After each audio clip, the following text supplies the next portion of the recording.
refraction at plane surface.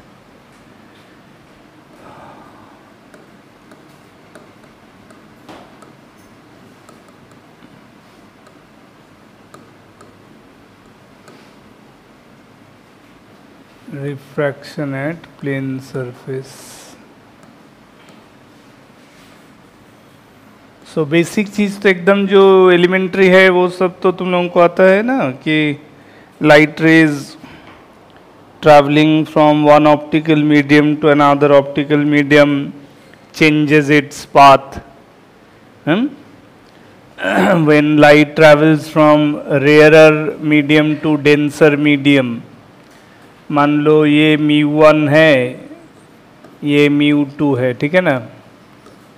So if light will travel from μ1 to μ2, तो instead of traveling along the straight line, that is the same line, वो उस line में travel करने के बजाय क्या होगा, ये अगर नॉर्मल है at the point of incidence तो वो क्या होगा, नॉर्मल के क्लोज होगा, बेंड होगा, it will move closer to the normal.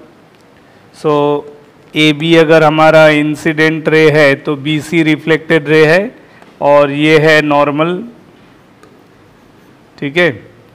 तो angle made by the incident ray with the normal is angle of incidence and the angle made by the refracted रे, है ना, with the normal is angle of refraction. So for light in this case ये rarer medium है, this is denser.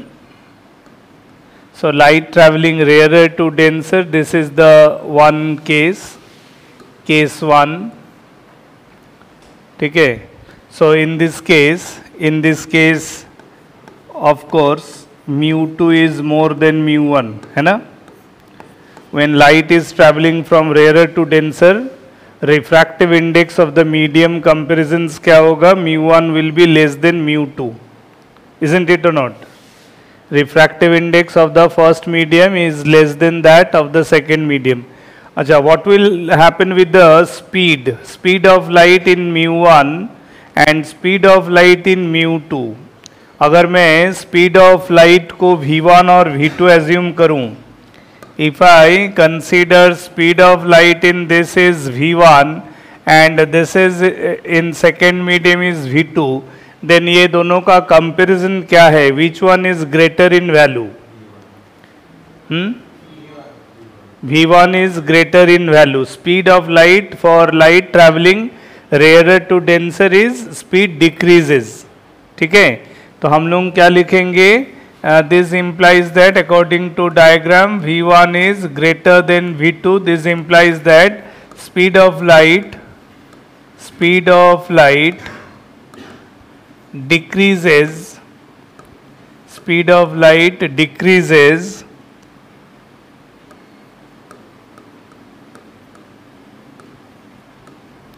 while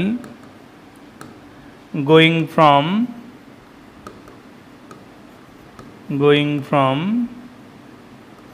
rarer to denser.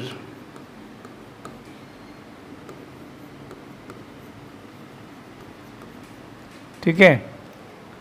अच्छा, इसी का reverse हो जाएगा, that is light travelling denser to rarer. अगर मैं सेकेंड केस लूं, ये लिख लिया.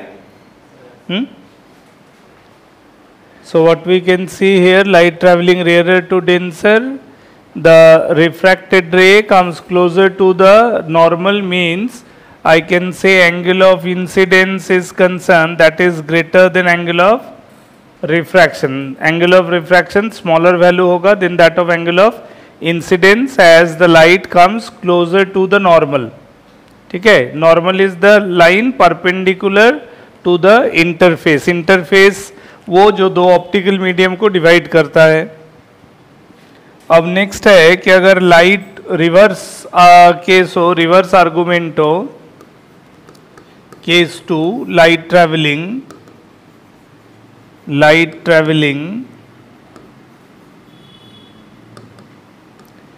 denser to rarer, light travelling denser to rarer.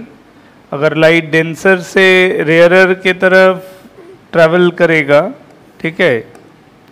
मान लो अब μ1 हमारा ऑप्टिकल मीडियम 1, μ2 ऑप्टिकल मीडियम 2 और ये नॉर्मल है, ठीक है। अब हमारा इंसिडेंट रे ये है, this is the angle of incidence.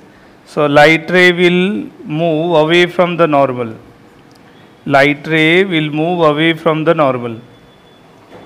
So light traveling denser to rarer. Now according to this case we can say angle of incidence is less than angle of refraction. Light is bending away from the normal, okay.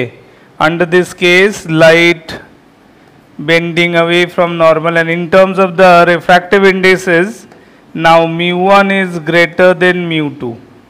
As the light is traveling denser to rarer, so first medium will be the denser one, second one is the rarer one. So that means the refractive index of the denser is more than that of the rarer.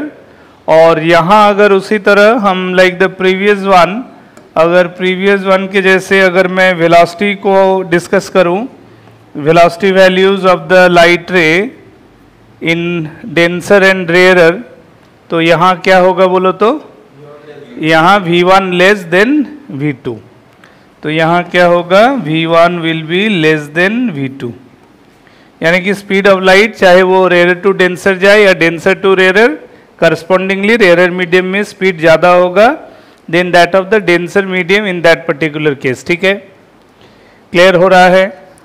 अच्छा, अब सवाल ये है कि चाहे एक light रे rarer से डेंसर जाए या डेंसर से रेयरर जाए, ठीक है, in one optical case, so long as we maintain the first and second medium same, चाहे वो केस 1 हो या केस 2 हो, अगर हम फर्स्ट ऑप्टिकल मीडियम और सेकेंड ऑप्टिकल मीडियम को सेम रखे, यानी कि रेयर टू डेंसर जाए या डेंसर टू रेयर, अगर ऑप्टिकल मीडियम दोनों को चेंज नहीं करेंगे तो दोनों ही केस में क्या होगा, जैसे फर्स्ट केस जो था हमारा, फर्स्ट केस में हमारा क्या था, light was travelling rare to denser, तो यहाँ देखो mu of the second medium by that of the mu of the first medium, है ना।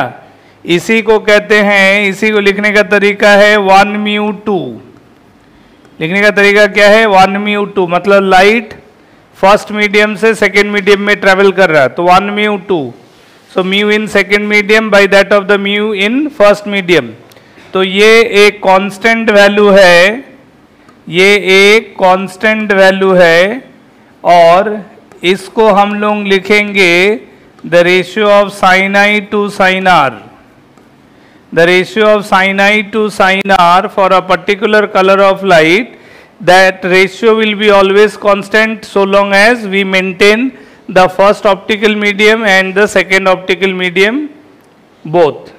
अगर हम दोनों में से कोई भी ऑप्टिकल मीडियम को चेंज नहीं करेंगे तो μ2 by μ1 से कांस्टेंट रहेगा रेशियो, यानी कि sin I by sin R का वैल्यू भी कांस्टेंट रहेगा। So based on that if we keep changing the value of I, so correspondingly R का वैल्यू भी चेंज होगा, ठीक है। ये जो यही है Snell's law, law of refraction, ये रेयरर टू डेंसर में ही नहीं बल्कि दूसरा केस यानी कि डेंसर टू रेयरर में भी ये काम करेगा। यहाँ भी हम लिख सकते हैं इस केस में भी μ2 by μ1 is equal to sine i by sine r. फर्क ये होगा कि रेयरर से डेंसर में जब जाएंगे तो वो रेशियो मोर देन 1 होगा, वही जब डेंसर टू रेयरर जाएंगे तो वो रेशियो लेस देन 1 होगा। क्लियर है? लेकिन ये लॉ दोनों ही केस में एप्लीकेबल होगा। क्लियर है? फाइन। तो जनरली हम लोग जब एक लाइट रे का रे डायग्राम करते हैं to discuss the refraction case, we usually take the oblique incident and hence the oblique refraction as well. Why we do this one?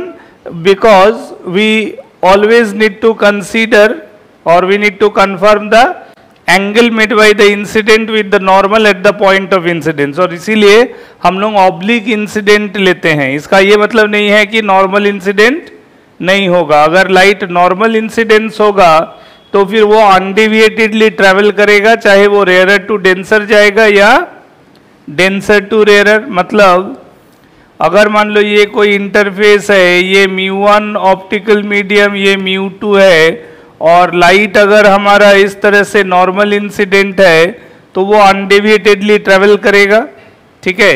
चाहे वो μ1 से μ2 जाए या वाइस वर्सा वो μ2 से μ1 जाए, दोनों ही केस में for normal incidence it will travel undeviated. तो हम लोग लिख सकते हैं for normal incidence, for normal incidence